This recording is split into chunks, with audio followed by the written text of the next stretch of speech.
Alright, so before I actually get to this problem, I'm going to do a couple of lessons, and just keep in mind this video might get a little bit long, but stick with me. I think there's a couple of important lessons that you might get out of this. So let's start with this example right here. If I have, I'm trying to think of the best thing to do over here. Let's say if I have b raised to the 5 over 3 power. How do I rewrite this? If you guessed this right over here, you're going to be right. So it's b to the 5th, and wow, I messed up. So that and that. Now let me explain. The numerator, which is the 5, is what this is going to get raised to, and the denominator is what goes in that pocket right there. Memorize this. Memorize this. Understand what's happening here. So for example, if I have 8 raised to the 2 over 3rd power, what that's going to mean is the 8 is being raised to the 2nd power, but it's also getting cube rooted because that's in the denominator. So remember the phrase, the denominator goes in the pocket, and the numerator is what gets squared, or is what the number or the variable is raised to. So over here, 8 squared would be 64, and then I would take cube root of 64. Right, so let me see if there's another example that I can think of.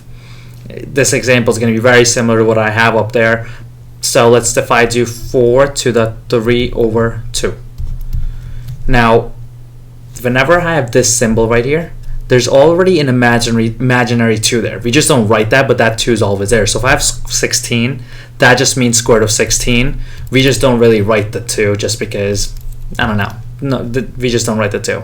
So the 2 is always there. So over here, 4, remember whatever's in the denominator goes in the pocket, and then 4, it gets raised to the 3rd power. So 4 cubed will be 4 times 4 is 16, 16 times 4 is 64. So this really is just square root of 64, which is 8. Again, that 2, if it's there, great, but if not, it's the same exact thing. That just means cube root, and obviously it would be 4, so forth. So keep these little tips in mind while we go to this problem. So over here I have a squared equals b, and the question is, what does a cubed equal in terms of b? Couple of ways to do this. One of the strategies is make up some numbers. What I'm going to do over here to start off is I'm going to make a number for a, and let me write that down over here. So I'm going to make a 2, and that tells me that b will be 4. And you see that if I made up any number I wanted for a. So I made a 2, so 2, and then that becomes 2 right there. So then 2 squared will be 4, so that's why I have b to be 4. Now the question is saying, what does a cubed equal in terms of b? This phrase in terms of b is just that the answer choices are in terms of b. And the question is, what does a cubed equal? So what really I'm looking for in the answer choices is a cubed. Now if a is 2, a cubed is going to be 8, because 2 cubed is 8, 2 times 2 times 2 is 8. So I know that a cubed is 8. Go back to the question one more time. What does a cubed equal? A cubed equals 8. So in my answer choices, I'm looking for a cubed. In terms of b, just means whatever your b is, plug it into the answer choices. Let's start off with d, because this one's pretty simple and straightforward. So d is saying 4 squared. 4 squared is 16. Is that what a cubed is? No, right? So d is gone. C is square root of 4. Square root of 4 is 2. And again, the question is saying, what does a cubed equal? A cubed is 8. So in the answer choices, I'm looking for 8, and square root of 4 is 2, so that's gone. Now I'm left with a and b. So a is saying b to the 3 over 2 power, which is 4 to the 3 over 2, and b is saying 4 raised to the 2/3. Now this goes back to the lesson before.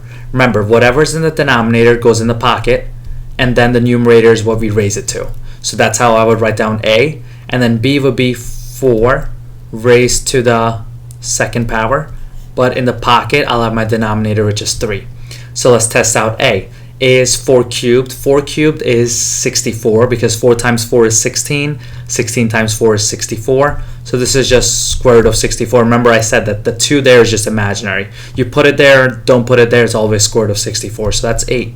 And right, that's what I'm looking for. So most likely my answer is a, but let's just prove why it doesn't work over here. So 4 squared will be 16. So this will just be square root of 16. Square root of 16. This will be cube root of 16. And cube root of 16, you know that 2 times 2 times 2 is 8. and 3 times 3 times 3 is 27. So the answer for this should be somewhere between 2 and 3, but that's not what I'm looking for. I'm looking for 8, and 8 gave me 8, so my answer for this is, I don't know, it doesn't matter what the exact answer is, but it'll be somewhere between 2 and 3, which is why B is not the answer. So this is one way of beating this problem, is by using up some numbers, making up some numbers, and coming with the answer, which would be A. Now, if what I did right now doesn't make sense at all, two things. A, either watch it all over again. I'm telling you, it might make sense after you watch it 2 or 3 times, or check out a second explanation that I'm about to do right now. So the second explanation for this will be this. The problem tells me, and I'm going to change my marker here because that one sometimes gets a little too bright. So A squared equals B. And the question is saying, what is A cubed equal, right? Now, I already know that A squared is B. So I just need to figure out what A cubed will be. So how do I convert this 2 into a 3? What must I multiply this 2 by to get 3? So A to the second, which is what I have here. But check this out. If I multiply this number by 3 over 2, look at what happens. So really what I'm doing is 2 times 3 over 2. The 2 here and the 2 here cancel out. You're left with just the 3. So if I want to convert this A squared into A cubed, what I've done is just I multiplied this exponent, which of 2, by 3 over 2. And if I multiply this exponent by 3 over 2, I have to multiply this exponent by 3 over 2 also. Now A to the 2 times 3 over 2, like we just established over here, is just 3. So A cubed will equal, and then remember there's an imaginary 1 over here, so 1 times 3 over 2 is just 3 over 2. So that's 3 over 2. So now I just figured out what A cubed is.